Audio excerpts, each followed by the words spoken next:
Sa ating huling pag-aaral in the Gospel of John, mga kapatid, napag-aralan po natin kung bakit po ang mga tao sa kabila po ng patotoo na ibinigay ng ating Panginoon Kristo sa pamagitan po ng 4 na saksi, kagaya po ni Juan, kagaya po ng mga gawa ni Kristo, ang pagpapatotoo po ng Diyos Ama at pati na rin po ng banal na kasulatan. Sa kabila ng mga patotoong ito tungkol kay Kristo bilang kapantay ng Diyos at bilang yung tunay na sugo ng Diyos, hindi pa rin nanalig, sumampalataya o lumapit ang mga tao sa Kanya. At ang tanong po dito, bakit po wala silang nais na tanggapin at pagsisihan ang kanilang mga kasalanan upang sumampalataya kay Kristo? Dahil sabi po ng teksto, they are unwilling. Walang kakayahan, walang abilidad na sumampalataya kay Jesus. And the reason why wala po silang abilidad o kakayahan na sumampalataya kay Kristo ay dahil po ang kalayaan ng bawat tao, if we may call it free will in the sense, ay nakatali at nakadikit sa kanilang masamang likas o makasalanan na pagkatao. Nang ibig sabihin ko ano po ang nature ng bawat isa, doon po nakatuon ang ating kalayaan. Halimbawa, nung tayo po ay nasa ilalim ng kapangyarihan po ni Satanas, dahil po hindi ho tayo naboborn again o nakaranas po ng tinatawag na muling kapanganakan, ang ating nature ay nakatali sa ating kalayaan at ang ating kalayaan ay nakatali din sa ating nature. Na sa madaling salita, ang ating masamang pagkatao, whatever it desires, doon din nakatuon ang ating kalayaan. Kaya ang sabi po ni Kristo, ayaw po nila dumapit sa Kanya dahil po they are unwilling, walang kakayahan. At ang buhay at puso at isipan ng isang tao who is alienated, walang kaugnayan kay Kristo, ang madalas po niya hinahanap ay yung mga bagay na angkop lamang sa kanyang sariling kalooban at hindi yung kalooban ng Diyos. Dito ho natin makikita na sa puso po ng isang tao na walang kaugnayan kay Kristo, narito po ang masamang pag-iisip, pangangalo niya, pakikiapid, yung pagkikimkim na sama ng loob, paninira sa kanilang kapwa, pagmumura, lahat ng bisyo ay makikita niyo po sa kanilang buhay. Bakit po? Because habang hindi po sila binubuksan ng Diyos na makita po ang liwanag ni Kristo, kahit kailan, hindi sila lalapit sa Diyos. Nang ibig sabihin, kahit ilapat nyo po ang Biblia at himay-himayin po ang bawat teksto at ipaliwanag in the most clearest way, pero dahil po hindi pa nabubuksan ang kanilang puso at isipan, kahit gaano kahusay pa ang anumang klaseng mangangaral, hindi sila lalapit kay Jesus. Si Kristo mismo ang pinakamahusay na mangangaral sa lahat ng tao that has ever lived. And He was the only man, only greatest preacher that we see in the Bible, na thousands of people lumalapit sa Kanya, and yet, marami din ang hindi sumasampalataya. Dahil po, nasa tao na maging rebelde laban sa Diyos. At kailan nagsimula na maging rebelde ang tao sa Diyos? Ayon po sa aklat ng mga Salmo, lalo na sa Salmo 51, from birth, in my mother's womb, when I was conceived, sumasa akin na ang pagiging masama. Kaya kapag isinilang po ang isang sanggol hanggang sa kanyang paglaki, kahit maliit pa lang ho siya, hindi mo na kailangan turuan ng bata na magsinungaling dahil sumasa kanya na ang pagiging sinungaling. You do not need to teach a child na magtago kapag alam niya na siya po ay nagkamali o nagkasala. Dahil sumasa atin na po yung ganong klaseng likas. Hindi mo na kailangan ituro pa sa isang lalaki na maging babaero because it's already in his nature. Hindi mo na kailangan ituro sa isang babae na mangalunya because it's already in her nature. Hindi mo na kailangan ituro sa isang tao na manghusga na wala namang pruweba o mag-isip na masama sa kanyang kapwa because it is already embedded in our nature. And whatever our nature is, mga kapatid, doon nakatali ang ating kalayaan. At dahil po ang nature ng mga nakausap po ni Kristo is masama, at ayaw po nila dumapit sa liwanag, dahil ayon po sa Juan 3, mahal nila ang kadiliman, talagang hindi sila lalapit kay Kristo. Sa madaling salita, ang taong sinasakupan ng kasamaan ay lalapit lamang sa kasamaan. Pero ang taong binago ng Diyos, siya ay lalapit kay Kristo. At dyan ho natin natutunan na minsan ang katwiran po ng tao, hindi naman ako masama. Pero most of the time, kapag sinasabi po nila hindi sila masama, ang pamantayan po nila ay yung kapwa makasalanan din. Nang ibig sabihin, hindi ako kasing sama ng taong yan. Hindi ako kasing sama ng babaeng yun. Hindi ako kasing sama ng mga kriminal na yan. Pero hindi naman yun ang pamantayan na binabanggit po ng Biblia. Ang pamantayan po na binabanggit po ng Biblia is, gaano ka kabuti sa harapan ng Diyos. At kung ikukumpara at ipapantay mo ang iyong sarili sa Diyos, ako na po ang kauna-unahang magtataas ng kamay. Hindi ako mabuting tao. Pero kung ang pamantayan po natin ay yung mga kapwa na makasalanan, sigurado, masasabi natin, mabuti ako kaysa sa kanya dahil hindi ako nakapagnakaw, hindi ako nakapagpatay o hindi ako pumatay ng tao. Pero ang tanong ho dito, sino ho sa atin ay naging mabuti sa Diyos? Yan ang binabanggit po ni Jesus kanina. Yan ang binabanggit po ni Jesus nung karaan po na linggo.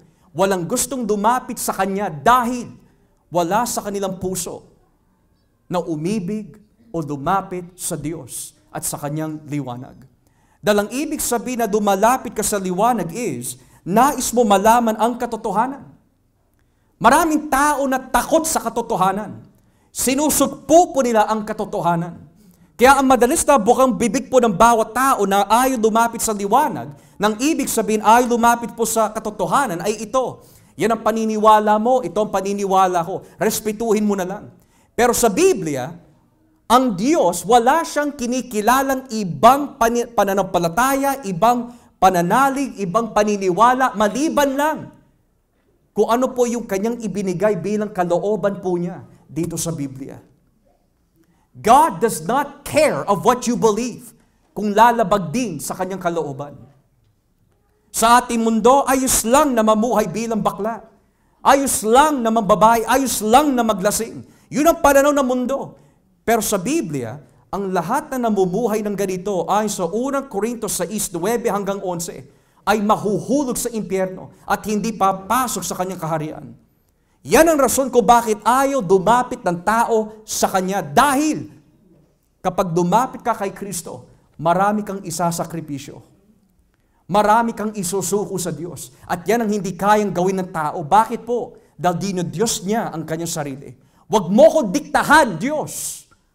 Huwag mo ko pagsasabihan, huwag mo ko pagbabawalan. Yan ang tao. Yan tayo noon.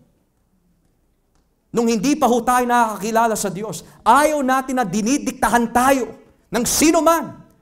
Basta tayo naniniwala na may Diyos, sapat na yon. Pero hindi sapat yon kay Kristo. Hindi namatay si Kristo sa krus para mamuhay po tayo sa ating sariling nais. Hindi namatay si Kristo sa krus para ikaw ang magiging pastol ng buhay mo. Namatay si Kristo sa krus dahil kapag pinagpatuloy mo pa ang pamumuhay mo na hiwalay sa Diyos, mapapahamak ang kaluluwa mo. Kailangan po natin ng isang perpektong pastol, isang matuwid na Diyos, isang matuwid na tagapagligtas, na siyang mangunguna sa ating buhay, upang dalhin po tayo sa tamang landas. Yan ang hindi kayang gawin ng pare. Yan ang hindi kayang gawin ng pastor. Yan ang hindi kayang gawin ng iglesia. Ang makagawa lamang po niyan ay walang iba kundi si Jesus. That is why we need Jesus. And therefore, the reason why they were unwilling is because ang sinasabi talaga po nila kay Kristo, ayaw po namin na kayo ang manguna sa amin. We are unwilling to come to you. Sapat na sa amin, maniwala na may Diyos. Pero kung hihingin mo sa amin magsisi, hihingin mo sa amin na isuko ang aming buhay, ang mga bisyo namin sa inyo, no, sapat na sa amin maniwala. Kaya marami po tao pasok po sa simbahan, pumapasok na walang pagbabago, at lumalabas din na walang pagbabago. Makikita mo sa kanilang mga bibig, pagkilos, pag-iisip, nananalangin sila. Nakikinig sila sa mga mensahe minsan. Pero paglabas ng simbahan, walang pagbabago.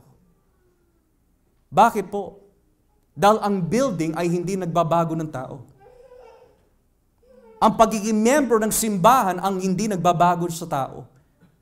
Ang pwede lang po magbago ho sa atin mga kapatid ay walang iba kundi si Jesus. At hanggat hindi ho tayo dumalapit kay Kristo, hindi natin mararanasan ang tunay na pagbabago. Posible sa mag-asawa na hindi mag-away. Posible na walang bangayan sa loob ng tahanan. Paano? Ang sikreto mga kapatid ay hindi tayo, kundi si Jesus. Kapag sumasa atin po si Jesus at siya ang nagpapaalala ho sa atin sa pamagitan po ng banal na Espiritu kung ano po nakasaad dito sa Biblia. At ito po ay ibinigay sa atin ng Diyos na maipamuhay sa kanyang biyaya. Makikita niyo ho kung paano kumilos ang Diyos sa buhay po ng bawat isa. Pero yan pa rin ay ayaw ng mga tao. Na ang tanong, bakit po nila ayaw lumapit kay Kristo? Well, yung mga nabasa po natin sa 41 hanggang 44 ay ipapaliwanag na po ng ating Panginoon. Unang-una, if you read verse 41, sabi niya ho dito, hindi ko hinahangad ang papuri ng mga tao. I do not accept glory from human beings. Now, mapapaisip ka eh. Sa kanyang huling salita, sabi niya, ayaw ninyo dumapit sa akin. And then after he says that, the next thing he says, I do not receive the glory from human or from human beings, from humanity. And you might think and wonder, bakit ganun po yung transition ng verse 40 to 41? Sa verse 40, ayaw nyo dumapit sa akin dahil you are unwilling. And then all of a sudden, verse 41, hindi ko tinatanggap ang kaluwalhatian mula sa tao. I do not accept the glory from humanity. Bakit po niya sinabi po yun? Kagaya po ni Nicodemus, nung tinanong po ni Nicodemus, paano mo nagagawa o guro ang mga ginagawa mo? Alam namin nang galing ka sa Diyos sapagkat ang mga ginagawa mo ay magagawa lamang ng isang tao kung siya'y sinasamahan ng Diyos. And yan ang sagot ni Kristo, you must be born again. Ha? Kung ang iba yon, sa iba, sasabihin nila, kasi nanggaling ako sa Bible school eh. Ang sasabihin namang ng iba, kasi aral ako ng aral eh. 3 hours a day, aral ako ng aral. Saksakan ng kayabangan. Pero ang sinabi po ni Kristo, you must be born again. Bakit po? Dahil nais po iungkit ni Jesus kung ano po yung nasa laman ng puso nila. The reason why ayaw nyo lumapit sa akin is because there is a glory na hinahanap ninyo that does not belong to God. Now, it's interesting dahil kung itataas po natin ang basa in verse 34, if you compare these two passages in verse 34, tignan niyo po ang nakalagay. Sabi po ng ating Panginoon in verse 34, binanggit ko ang tungkol kay Juan, hindi dahil sa kailangan ko ang patotoo ng isang tao, kundi upang sumampalataya kayo sa akin at maligtas. Not that I accept human testimony. Kanina, nabasa po natin verse 41, hindi ko tinatanggap ang glory mula sa tao.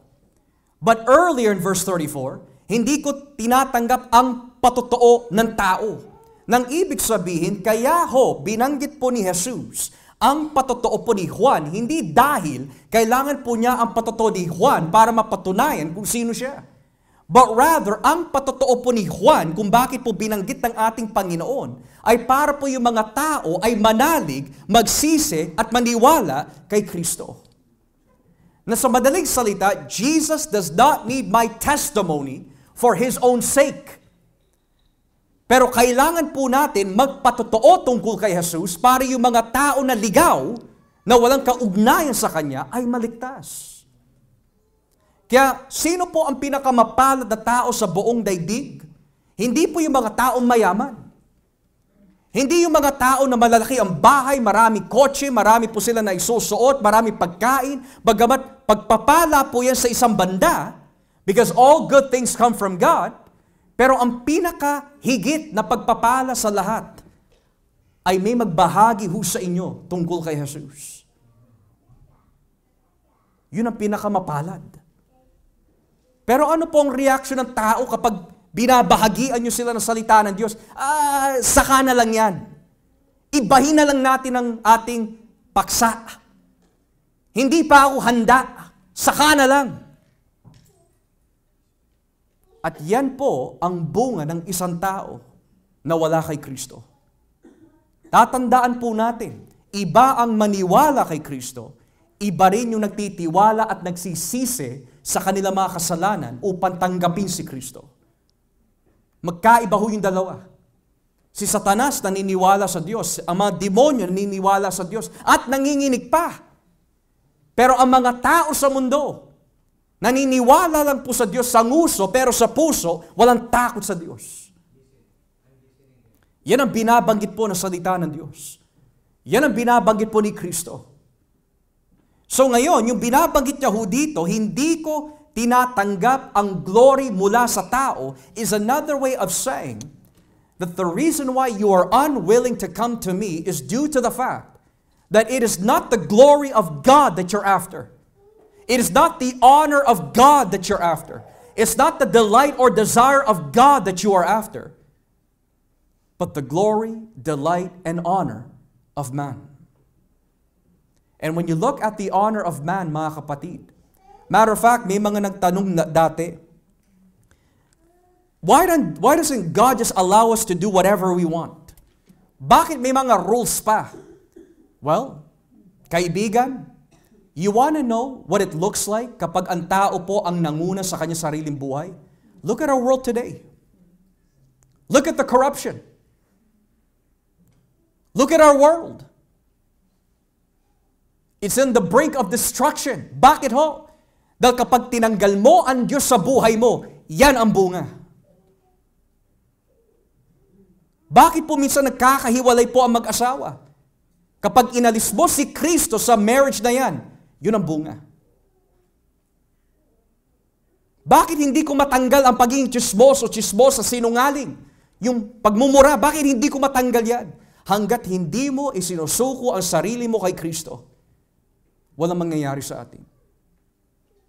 Bakit ganun? Saksakan pa rin ako ng kayabangan. Hindi ako marunong magpakumbaba o magpatawad sa mga nagkasala sa akin. Dahil hanggat hindi mo isinusuko ang sarili mo kay Kristo, hindi ka magbabago. Kahit sino pa psychiatrist or therapist ang kausapin mo, papasok lang ho yan dito, lalabas sa kabila. Pero subukan mo kausapin si Jesus at ang kanyang mga salita. Hindi lamang papasok yan ho dito, titi mo dito. At dyan mo makikita ang tunay na pagbabago. Pastor, madalas mo binabanggit yung salitang pagbabago. Ano bang ibig sabihin ng pagbabago sa Biblia? Ang pagbabago, mga kapatid, ay hindi lang yung titigilan mo ang isang bisyo tapos nilipat ka sa panibagong bisyo. Hindi pagbabago yun. Nang ibig sabihin, tinigil ko na ang pagsusugal, kaya maninigarilyo na lang ako o maglalasing. Hindi ho. Ang tunay na pagbabago, mga kapatid, is yung mga dati mong ginagawa na alam mo kasalanan, kinamumuyan mo na. At may kagalakan ka na at kapayapaan sa iyong puso. Kontento ka na sa iyong buhay dahil meron kang Kristo na pinaglilingkuran. May kagalakan ka. Na-lay off ako? Ang Diyos ang bala. Ang dami babayaran?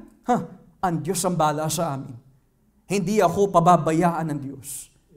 Nagkakaroon ng pagsubok sa loob ng tahanan mo, binibigyan ka ng Diyos ng karunungan, kaalaman, na huwag magpanik, kundi lumapit na agad sa Kanya. Yun ang tunay na pagbabago. Hindi yung kapag dumating ang problema, nais mo na magpakamatay na agad. Hindi ho. Tatandaan po natin, ang diablo ay sinungaling. Nais niya magpakamatay ka, sumuko ka, hindi ka magpatuloy, dahil alam niya, kapag ikaw ay naglingkod kay Kristo, kahit kailan hindi ka pababayaan ng Diyos. So ano po ang nais ni Satanas? Huwag kang lalapit kay Kristo. Huwag kang makikinig sa mga nagbabahagi sa iyo. Huwag kang pupunta sa mga gawain na ibinabahagi ang salita ng Diyos. Dahil kapag naliwanagan ka, hindi na kita pag-aari. They are unwilling. Dahil ang hinahanap po nila is the glory of man and not the glory of God. Moreover, in verse 42, bakit po niya nasabi na hindi ko hinahangad ang papuri ng mga tao? Verse 42, kilala ko kayo at alam kong wala sa mga puso ninyo ang pagmamahal sa Diyos. So ang ibig sabihin pala na kapag ang tao po, after mapakinggan po niya ang Ebanghelyo, and after that still does not want to come to Christ, wala siyang pagmamahal sa Diyos. Ang akala ng mga tao, ang pagmamahal sa Diyos ay umattend ka lang ng simbahan, makinig, manalangin, then tapos na. Panginoon, nagawa ko na parte ko Hindi pagmamahal ang tawag doon. Pagkukungwari ang tawag doon. Kung ako bilang isang mangangaral, ay mangangaral ho sa inyo, pero wala akong pagmamahal sa Diyos at hindi ko sinasabuhay ang mga sinasabi dito, hipokrito ho ako. Lahat tayo hipokrito pag ganon. Hindi man alam ng tao, hindi man alam ng iglesia, pero kung alam ng Diyos, lantad ang ating buong pagkatao sa Kanya. So sabi po ng ating Panginoon, kilala ko kayo, kaya ayaw ninyong lumapit sa akin, ayaw mo ko tanggapin, dahil wala ang pagmamahal ng Diyos sa mga puso ninyo. Now, ang tanong, ano po ba ang ibig sabihin na ang tao po ay nagmamahal sa Diyos? Kumbaga sa mag-asawa, kapag sinabi mo sa misis mo, mahal kita, pero yung pagmamahal mo hanggang salita lang, pero wala kang aksyon, sinungaling ang labas natin doon. That's like me saying, ay na mahal kita, kaya lang, hindi kami nag-uusap, hindi kami nakikita, hindi ko siya kinakamusta, hindi ko siya nilalambing, hindi ko siya inaalagaan. Anong klaseng pagmamahal yun? Ganon din sa Diyos. Diyos, mahal kita, kaya lang ayoko sundin ang salita mo, ayoko ng commitment, ayoko isuko buhay ko sa iyo. Hindi pagmamahal yun. Pero tignan niyo po, ang nagbigay ho sa atin ng isang malinaw na kahulugan kung paano po ibigin ng Diyos. Basahin po natin ang John chapter 14. John chapter 14. There's several passages in this chapter that I want to focus on. John 14, verse 15. Tignan niyo ha. So Juan 14, talatang 15. Tignan niyo ho mga kapatid. Kung mahal niyo ako, susundin niyo ang aking mga utos. If you love me, keep my commands. Then, kung ibababa po natin ang basa in verse 21, ang sino man tumatanggap at sumusunod sa mga utos ko, ang siyang nagmamahal sa akin. At ang nagmamahal sa akin ay mamahalin din ng aking Ama. Mamahalin din ko rin siya at ipapakilala ko ang aking sarili sa Kanya. So yun pala ang kahulugan ng pagmamahal sa Diyos. So kaya pala sinasabi ni Kristo sa mga ito na ayaw sumunod sa Kanya, wala sa inyo ang pagmamahal sa Diyos dahil hindi nila tinatanggap ang pangangaral ni Jesus. Now, maging aminado ho tayo. Ang pangangaral po ng katotohanan ay hindi madali tanggapin. Masakit. Mahapde, at matalas. Kapag ikaw ay nakarinig na salita ng Diyos, iniisip agad ng tagapakinig, alam mo, ako yata yung tinutukoy ng mga ngaral Paano niya nalalaman yung buong pagkatao ko, hindi naman kami nag-uusap. So ang ginagawa po ng tagapakinig, sinusugpo po niya ang katotohanan dahil ayaw niya magpalinis sa Diyos. Alam niyo po ba na kapag tayo po ay tinatamaan ng salita ng Diyos, bahagi na rin po ako dito mga kapatid, nililinis niya ho tayo. Sino po dito isang buwan, hindi naligo? Tatabi ka sa asawa mo. You think matutuwa siya? Hindi ho. Bakit? Madungis ka, mabantot ka, ang dumi mo. Pero pinapayuan ka, maligo ka, maglinis ka. Pero ayaw mo. Ang tao, kagaya po nung illustration na yon, na ayaw magpalinis sa Diyos, ay isang tao na ayaw magbago at ay parang isang baboy na bumabalik lamang sa dumi o sa putikan. Di ba ang isang baboy kapag nililinis mo, ano yung ugali ho niya? Bumabalik saan? Sa putikan. Ganon din ang tao na kapag nakarinig na salita ng Diyos at ayaw magbago, nais po niya manatili sa kadiliman and sa moral putikan. Ngayon, kung yan po ang itsura na nagmamahal po sa Diyos, iniingatan niya ang kanyang mga salita sa tulong po ng biyaya ng Diyos, ano naman po ang itsura ng isang taong hindi nagmamahal sa Diyos? Basahin po natin ang verse 23. Ibaba po natin ang basa. Verse 23. Tignan niyo ho nakalagay. Sumagot si Jesus, ang nagmamahal sa akin ay susunod sa aking mga salita. Mamahalin siya ng aking Ama at mananahan kami sa Kanya. Verse 24. Ngunit ang hindi nagmamahal sa akin ay hindi sumusunod sa aking mga salita. At ang mga salitang narinig nyo ay hindi nanggaling sa akin, kundi sa Amang nagsugo sa akin. So ngayon, yan po ang testing. Paano natin mapapatunayan bilang mga tagapakinig na salita ng Diyos na tayo po ay nagmamahal? How do you respond to the Word of God? How do you respond to the invitation of Christ? Kapag nangangaral na po si Jesus, magsisi na kayo sa iyong mga kasalanan, manalig na kayo sa akin upang hindi mapahamak ang iyong kaluluwa sa kabilang buhay, how do you respond to that? Do you say, saka na lang? Hindi ka nagmamahal sa Diyos. Do you say, ito ang paniniwala ko, nirerespeto ko ang paniniwala mo? Well, hindi ka nagmamahal sa Diyos. Dahil ayaw mo tanggapin ang salita mismo ng Diyos. Kaya ang sabi po ni Apostol Pablo, pagdating sa mga huling araw, at tayo po ay nasa huling araw na nga, ito po ang magiging ugali ng mga tao sa loob ng church at sa labas ng church. Men will be lovers of their own selves. Hindi mo sila maitutuwid, hindi mo sila mapagsasabihan because may sariling prinsipyo sila na labag sa Biblia. Kaya ayaw nila lumapit kay Kristo. Hinahawakan po nila ang isang paniniwala na walang pundasyon. Yun ang pananampalataya na bulag. Blind faith. And yet Christ says, if you accept my word, you love me. Yun ang mga tao na kausap po niya kanina. Hindi sila nagmamahal sa Diyos because hindi nila tinatanggap ang mga patotoo tungkol kay Kristo.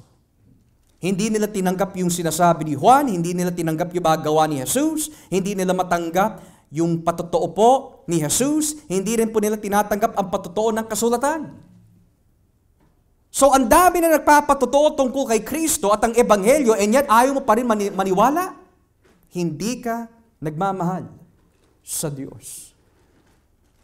Now, sa mga Kristiyano, mga kapatid, kung ikaw ay isang tunay na mananampalataya, kasama na po ako dito, hindi natin ma-perfect ang pagmamahal kay Kristo. You know why? Dahil hindi pa ho dumarating yung tinatawag na araw ng kalwalhatian, the day of glory. Kung saan papalitan po ng Diyos sa kanyang pagbabalik ang ating likas, ang ating katawan, ang ating pagkatao to perfection. So bilang mga Kristiyano, magkakasala at magkakasala po tayo. Subalit, ang pinagkaiba po ng ating pagkakasala sa mga taong walang kaugnayan sa Diyos is that kapag tayo ay nagkasala, meron po tayong conviction mula po sa banal ng Espiritu na ayaw ho natin manatili pa doon. Pero ang taong walang kaugnayan kay Kristo, kapag nagkasala, parang hobby lang yan. Parang wala lang. Nandoko ako ng aking kapwa. Ayos lang, wala naman nakakaalam eh. Dadayain ko yung tax ko? Wala naman makakaalam. Magnanakaw ako sa trabaho? Wala naman makakaalam. Manhid. Yan yung binabanggit sa Biblia, mga patay sa espiritual. At kapag ikaw ay patay sa spiritual, hindi ka talaga makakalapit kay Kristo. Moreover, kung babalikan po natin ang John 6 or John 5. In John 5 verse 43, tignan niyo ha. John 5:43. Dagdag pa ni Kristo, naparito ako sa pangalan ng aking Ama. Nang ibig sabihin, si Kristo ang representative ng Diyos. Dahil siya ay Diyos. Ngunit ayaw ninyo akong tanggapin. Pero kung may dumating sa sarili niyang pangalan, ay tinatanggap ninyo siya. You do not accept me. But if someone else comes in his own name, you will accept them. Ha? Anong ibig sabihin po nun? Ang ibig sabihin po nito is, si Kristo na po is the glory, is the exact representation, and the image of God. And yet, hindi pa rin matanggap ng mga tao na siya ay sugo ng Diyos. So ngayon, nagbigay po si Kristo ng isang prophetical statement, pero may darating na panahon na kapag may dumating na tinatawag niya ang kanya sarili bilang Kristo, which is a false Christ, an antichrist, tatanggapin mo siya. Look what it says here in the Gospel of Mark chapter 13, verse 5. Marcos kapitulo 13, talatang 5. Mark chapter 13, beginning at verse 5 to 6. Marcos 13, talatang 5 hanggang 6. Look what it says here, mga kapatid. Kaya sinabi ni Jesus sa kanila, mag-ingat kayo at huwag palilinlang kanino man. Verse 6, sapagkat marami ang darating at magsasabi na sila ang Kristo, at marami ang ililigaw nila. Now, it's fascinating dahil kung pag-aaralan po natin ang kasaysayan nung mga panahon ng unang taon, the first century, somewhere along the lines of 68 to 70 AD, along those lines and along those periods, may mga dumilitaw na mga false Christ o yung mga nagsasabi sila daw ang Kristo. Kaya kung natatandaan po natin, lalo na in Matthew 24, nagbigay po ng babala si Jesus sa kanyang mga alagad. Sinabi niya, kapag may nagsasabi in the wilderness, na diyan ang Kristo, or here, nandiyan ang Kristo, or there, nandiyan ang Kristo, huwag mong paniniwalaan. That actually happened in those ancient times. Pero sa ating kasalukuyan na panahon, sino na po yung mga binabanggit ni Kristo po dito? Bahagi na ho dyan si Apollo Kibaloy. Ako ang anak ng Diyos. Ako ang Kristo. Sinungaling ang tawag doon. Marami nagpapanggap na sila ang Kristo. Pero may problema. Kung ako, halimbawa lamang, God forbid, halimbawa lamang, kung ako sasabihin ko, ako, Joshua Olivares, ako ang Kristo. How would you react? Kung hindi ka nag-iisip, tatanggapin mo. Pero sa panahon po ni Jesus, para mapatunayan na ikaw nga ang Kristo, merong basihan. May tinatawag genealogy. Kailangan ko malaman kung saan kang angkan nang galing. Kasi ayon sa kasulatan, sinasabi, ang darating na Kristo ay manggagaling sa tribo o angkan ni Juda. So tignan ko yung angkan ni Joshua. Nako, may halong kapampangan ka, hindi ka galing kay Juda. Malabo. Moreover, there's about 400 plus messianic prophecies about the coming Christ. Kailangan pinanganak po siya sa Bethlehem. Ikaw, Joshua, saan ka pinanganak? Sa Pilipinas. Malabo. Moreover, you came from a virgin birth. Well, that didn't happen to my mom. So I'm disqualified. Moreover, sasakay ako sa asno, papasok ng Jerusalem. Ang mahal pa naman ng ticket, mahal din magrenta ng asno. So hindi rin ako pwede doon. So habang tinitignan po natin yung qualification ng pagiging Mesiyas, Jesus Christ, mga kapatid, is the only one that fulfilled every single requirement. Kaya nga sabi po ng isang philosopher, kung hindi po nagkakamali. Sabi niya, what are the chances that this Jesus of Nazareth is able to fulfill every single messianic promise and requirement in the Old Testament? And then nagbigay po siya ng kahaba na numero. 0.000000000. Hindi na siya natapos sa 0. Percent is the plausibility na siya ang maging Kristo. Nang ibig sabihin, it is near impossible, if not impossible, na mangyari yun. And yet sinabi ni Jesus, kung ako na mismo na nagpapatotoo sa inyo that I fulfilled all these requirements and ayaw mo pa rin ako tanggapin, pero dahil sa kamangmangan at kabulagan ninyo, iba ang iyong paniniwalaan. Mas nais mo pa paniwalaan ang isang tao kesa sa akin. Mas nais mo pa paniwalaan ang ribulto na gawa lamang ng tao kesa sa akin.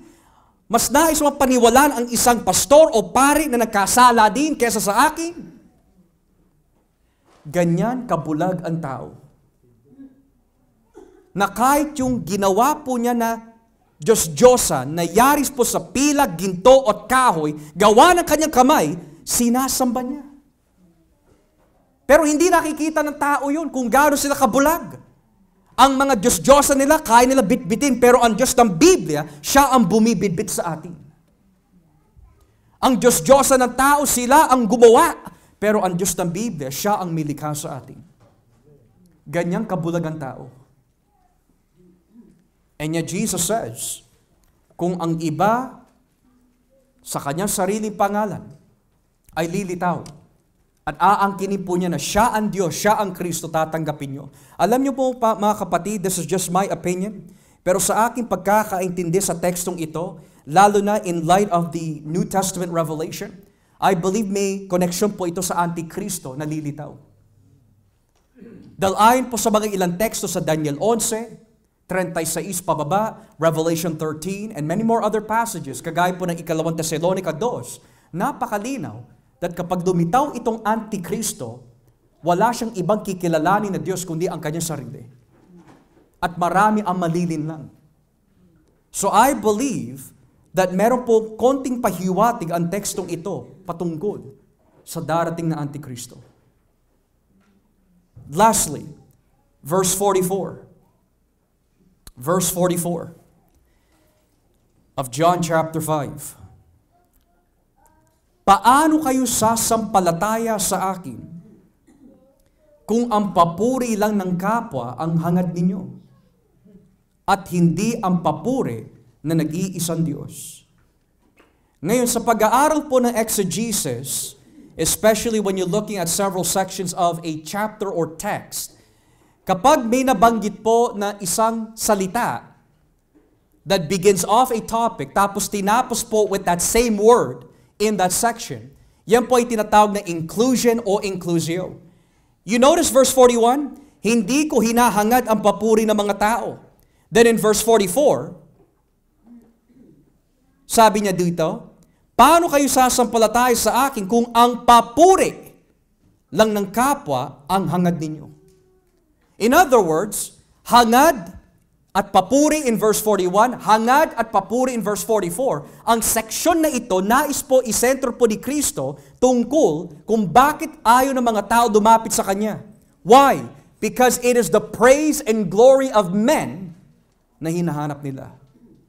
Pero ano po ang ibig sabihin po nun na ayaw nila dumapit kay Kristo dahil papuri lamang po ng tao ang hinahangad nila? Well, yan po ay mababasa sa chapter 7. Basahin po natin ang chapter 7. Talatang 16. John chapter 7, verse 16 to 18. Look what it says here. Ang nagtuturo ng mula sa sarili niyang karunungan ay naghahangad lang na papurihan siya. Ngunit ang naghahangad ng papurihan, ang nagsugo sa kanya, ay tapat at hindi sinungaling. Hindi ba't ibinigay sa inyo ni Moises ang kautusan? Ngunit wala ni isa man sa inyo ang sumusunod sa kautusan. Dahil kung sinusunod ninyo ang kautusan, bakit gusto niyo akong patayin? Nang ibig sabihin, in this context, may mga nagtuturo po for the purpose lamang na sila po ay purihin ng tao. Yan po ay bahagi sa kapurihan ng tao na hinahangad po nila. Nang ibig sabihin, sinasabi po ni Kristo tungkol sa mga Pariseo, nais nyo ituro ang kautusan para lang purihin kayo ng tao.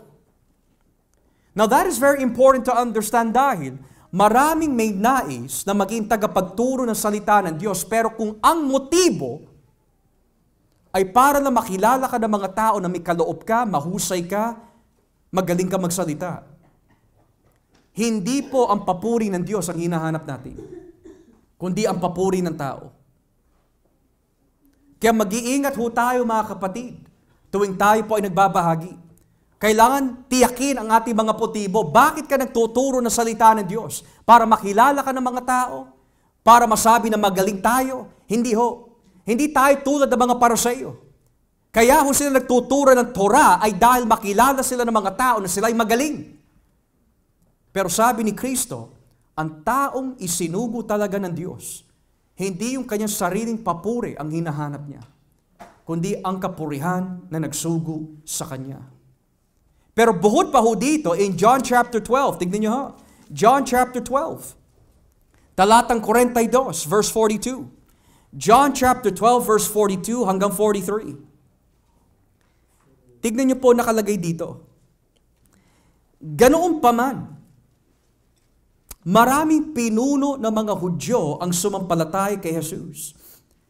Pero inililihim nila ang kanilang pananampalataya dahil takot silang hindi tanggapin ng mga Pariseo sa mga sambahan, sapagkat mas gusto nila na sila'y purihin ng tao kesa ng Diyos. Uulitin ko ho, sapagkat mas ginusto pa nilang purihin sila ng tao kesa ng Diyos. Ano po ang ibig sabihin po noon? Base po sa atin ang pag-aralan ni John 5:44. I want you to picture this. The dominating religion in the first century was Judaism. Ang pinaka-stricto na sekta in Judaism ay mga Pariseo. Kapag ikaw ay tumiwalag sa paniniwala ng mga Pariseo, which is Judaism 101, itatakwil ka sa reliyon, itatakwil ka ng iyong mga magulang, at ikaw ay mawawalan ng pagiging sikat sa iyong reputasyon. And yet, when you picture this, habang nangangaral po si Kristo, malamang may mga Pariseo, may mga Saduseo, may mga Hudyo, laymen, you name it. Iba't ibang klase mga Hudyo ay nandoon nakikinig. And yet, napapakinggan po nila ang mensahe ni Kristo. And yet, iniisip nila, kung tatanggapin ko ang Ebanghelyo, marami magagalit sa akin, hindi na ako magiging sikat, lalayuan ako ng mga tao, mawawalan ako ng mga kaibigan. So, yung nabasa natin sa John 12, may mga palihim na nananalig po kay Kristo ng ibig sabihin, sumasang-ayon sila, maaari naniniwala intellectually, pero hindi nila kayang bitawan ang papuri ng mga tao. That's like saying, I want to believe in Christ, but I have a huge social media following. Kapag nag-post ako about homosexuality, immorality, gossip, mawawalan ako ng mga followers sa Facebook, Instagram. Tapos mawawala pa yung mga like nila sa mga picture ko. Hindi na lang. Ganon. Pero si Kristo iba. Hindi ko hinahangad ang papuri ng tao. Anong ibig sabihin po nun? Wala akong pakialam kung magalit ang tao sa akin. Wala akong pakialam kung anong isipin ng tao sa akin. Matisod sila dahil sa pangangaral. Magtampo sila dahil sa katotohanan. So be it. Dahil hindi ako isinugo dito para sila'y mabigyan ng kapurihan, kundi ang Diyos na nagsugo sa akin. Yun ang ibig sabihin ni Jesus. Pero sa ating panahon, iba na. Himay-himay lang, baka mawala yung member na yan. Alam mo, pumunta ka sa church namin, tapos siguro after 6 months, kapag palagay ka na sa amin, doon lang namin sasabihin ang katotohanan tungkol sa kasalanan. Mali yun.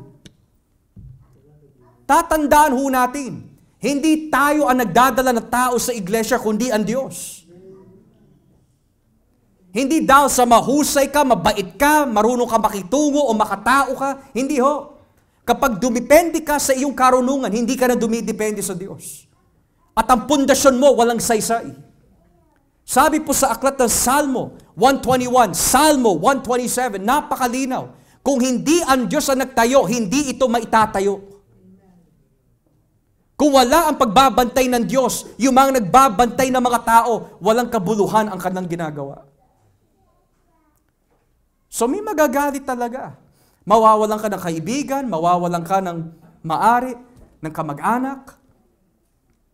Nangyari din yan kay Kristo eh. Binamot, itinanggi siya ng kanyang sariling mga kapatid. That's in Matthew 13. You'll read that. And Mark chapter 6, that's very clear. So ngayon, it comes down to two things. The reason why hindi sila lumalapit kay Kristo, maliban pa ho that the Word of God is not in them, maliban pa ho that the love of God is not in them, but lastly, the reason why ayaw po nila lumapit kay Kristo, they are afraid to lose popularity and praise from men. So in other words, kung ikaw ay maglilingkod kay Kristo, you are no longer the servant of man, but the servant of God. But if you don't want to serve Christ, you are a man-pleaser. At yan ang sinabi po ni Pablo sa Galatia 1. Kung hindi ko ituturo ang katotohanan at mangangaral ako ng ibang ebanghelyo, I am no longer a servant of Christ. Kaya marami ho ang mananagot sa Diyos balang araw. Dahil dami lamang ang hinahanap nila. Marami mga mangangaral, marami mga pastor, bahagi na po o dito, ay haharap sa Diyos. Dahil kung ang motibo po natin ay magparami lang dahil lang maganda tignan, pero hindi magparami na mga kaluluwa na papasok sa langit. Maraming pastor, maraming pare, maraming mangangaral ang mananagot sa Diyos. Hindi kailangan ng Diyos ang pera natin. Hindi kailangan ng Diyos ang popularity mo. Ang kailangan po ng Diyos ay mga taong tunay nagmamahal sa Kanya, nasasamba sa Kanya sa Espiritu at katotohanan. Kaya ayaw lumapit ang mga ito kay Jesus. Daw wala silang pagmamahal sa Diyos. Nakatuon ang kanilang pagmamahal sa papuri ng tao. Praise me. Tignan mo ako. Palakpakan mo ako. Itaas mo ang bandera ko. Pero ang isang tunay na lingkod ng Diyos, kagaya po na sinabi ni John the Baptist, I must decrease. He must increase. I must decrease. He must increase. So, sino po ba ang nais mong maitaas sa iyong buhay? Diyan ka masusubok sa iyong paglilingkod sa Diyos. Will Jesus be lifted up? Or will we be lifted up? May God's grace be upon us all to make the right decision. As we pray.